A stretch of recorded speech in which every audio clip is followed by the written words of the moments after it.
pag-isipan nilang mabuti para humupa ang sitwasyon, ibalik dito sa ating bansa si former President Duterte. Dito litisin, sa kalsada, sa social media, sa harap ng kamera, sa harap ng mikropono.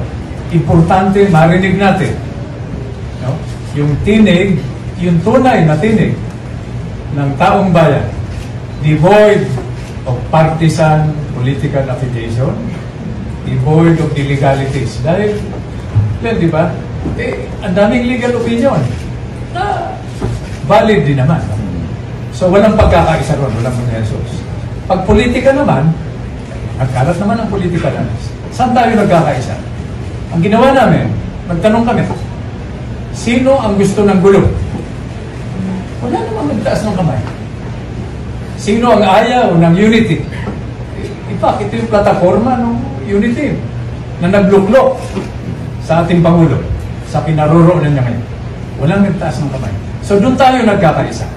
Ayaw natin ng gulo at gusto natin pagkakaisa.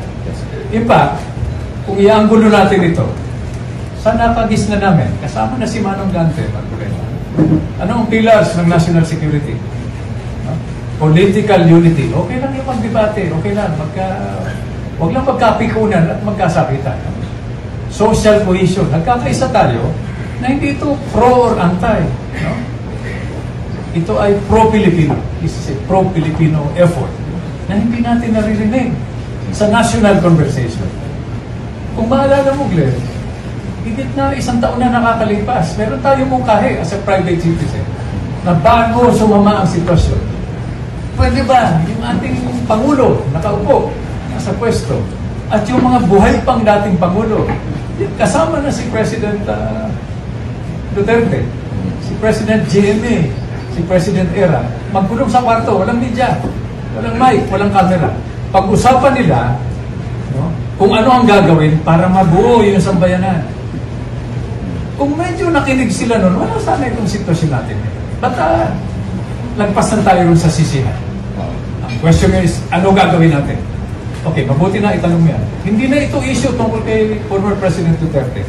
Issue na ito ng bayan, ng sambayan ng Pilipinas. Kaya kami ngayon nandito. So, balik tayo dun sa katanungan mo. Kahit na anong pamaraan, basta pumirma ka, e-signature, dito sa loob ng ating bansa, abroad, pumirma ka para ipahiwatig sa ICC at sa Korte Suprema ng unang hakbang dapat ay magtulungan tayo, pag-isipan nilang mabuti para humupa yung sitwasyon, ibalik dito sa ating bansa si former President Duterte. Dito litisin. Dahil buhay naman yung mga korte natin, malakas, gumagana. So, Senator, ano to? Parang noise lang, ingay lang po ito, pagkakaroon ng signature drive. Paano po ito ipapaabot talaga sa ICC ng formal? Hindi kami ang sasagot dyan. Sasagot dyan yung taong bayan. Kung sa tingin niya, ingay lang ito, di ingay lang. Ayun, may isa pang posibilidad. Kung ayaw makinig, di okay lang. Kung makinig, di thank you. Pero kung makinig, ibig sabihin, may sentimento, may nagaganap, may nangyayari sa isip at higit sa lahat sa puso, hindi lamang ng mga Pilipino. Nanonood yung buong mundo. Ganito ba tayong mga Pilipino? In fact, no, pasensya ko na sa habang ng sagot ko, no? Yung mga pangyayari, ito nakaraang 2 linggo, abay, sa aking pananaw, hindi ko na makilala yung Pilipino eh. Tayo mga Pilipino, mapagbigay, madaling kausap, maawain, madaling aregluhin. Huwag mo lang tayo pikon. To find out if there is an avenue for working together, crossing partisan political lines, para pag-usapan ito. Ayaw namin i-ampla yung posisyon namin sa isang sektor lang, isang grupo lang. Ano na? Kasi kung gano'n ang sinabi ng tagapagsalita ng Pangulo, parang inaamin niya, hindi niya pa nabasa yung rules of procedure ng ICC. Kasi itong ginawa namin ngayon, kung babasahin mo yung procedure, independent ito sa gagawin ng mga abogado ng dating Pangulo. Dahil ito'y nakalagay sa kanila mismong patakaran. Pwede tayong magpaabot ng saloobin ng isang NGO patungkol kung sino yung gusto nating bigyan ng suporta by way of a lobby, kagaya nito. At hindi ko nga maintindihan ba't kailangan mag-over siya ng advice na yon. Dapat siguro ang nakuha natin mula sa kanila, bakit hindi man lang lumitaw nung arestuhin ang dating Pangulo? Samantalang sinasabi nila na ginawa yung pag-aaresto in compliance with the obligation under the Interpol. Kaya lang hindi nyo napansin na hindi man lang nag-figure out kung sino yung representative ng Interpol.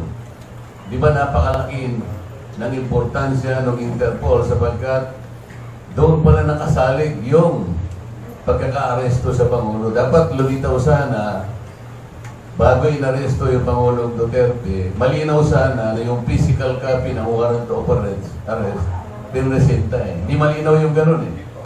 Parang nauna yung pag-aaresto kaysa sa presentation or serving ng warrant of arrest. Malinaw yun eh. Nakikita ko kasi binabasa lang ng General Torre mula dun sa kanyang cellphone. Parang wala yung warrant of arrest eh. So dapat sana yung representative ng Interpol maliwanag nandun sana sana'y nagpapaliwanag hindi si General Torre. Hindi yung tagapagsalita ng PNP. Hindi nyo ba naitanong bakit yung pati yung nagbasa ng Miranda rights, bakit si General Torre? Bakit wala man lang, okay lang siguro siyang magbasa, ngunit nandun sana sa tabi niya yung representative ng Interpol. Palagi niyan sinasabi PCTC ng PCTC, ngunit hindi man lang nila pinalitaw. Nasaan yung executive ng PCTC? Sa pagkakaalam ko, ito yung counterpart, local counterpart ng Interpol sa ating bansa. Hindi man lang ninyo tinanong sa kanila, nasaan po yung Interpol? Bakit po si Torre na lang ang salita ng salita at saka yung PNP? Samantalang inamin po nila, dinig na dinig ko, na kaya lang sila nandun, sabi daw ng Interpol, nag-request sila ng police and security assistance. That was the only role of the PNP, to provide security and police assistance. Bakit siya ba yung nagbasa ng Miranda rights? Sino ang Interpol representative na sumama kay Pangulong Duterte hanggang ihatid sa Netherlands? Meron bang nakita kayo na Interpol representative na sumama sa Pangulo? Wala. Ito yung sinasabi namin na dapat sana ay na-determine nating lahat kung siya ay inilagak muna sa isang competent judicial authority bago ginawa lahat ang dapat nilang gawin. Eh wala nang pinagdaanan na ganito, kaya nga questionable eh. Ito po yung posisyon na gusto naming iparating sa pamagitan ng isang NGO na amin po in-organize ngayon, sapagkat ito naman ay sang-ayon din sa patakaran ng ICC. Pinapayagan naman po ang ganitong mga undertakings, ang ganitong initiative para maiparating sa kanila yung saloobin ng isang grupo o mamamayan o NGO. Kaya nga amicus curiae po eh. Sang-ayon po doon sa section 103 ng kanilang rules of procedure. Hindi po illegal ang ginagawa natin. Sang-ayon, minabuti namin na isang-ayon lahat ang gagawin namin. Sang-ayon sa patakaran at provision ng ICC. Hindi pa po namin kino-question yung jurisdiction dito. Iba pong usapan yun. Sa palagay namin, ito yung pivotal issue na gagawin naman po ng mga legal counsels po ng ating Pangulo. Tungkol naman po doon sa kagustuhan namin mauwi sa kagad dito, sapagkat ang kanya pong kalusugan naman, alam naman natin. Pinapayagan din po kasi ng patakaran o provision ng ICC yung interim release pending trial.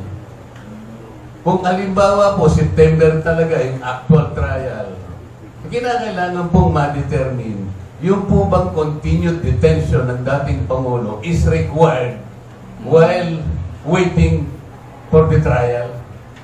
Yun po ay necessarily gagawin ngayon ng ICC pagka nagkaroon po ng petition, re-reviewin po nila yung ginawa ng prosecutor na mga conditions na inihain niya nung siya'y humingi ng warrant of arrest. Baka po yung kondisyon na ibinigay niya ay hindi na po obtaining.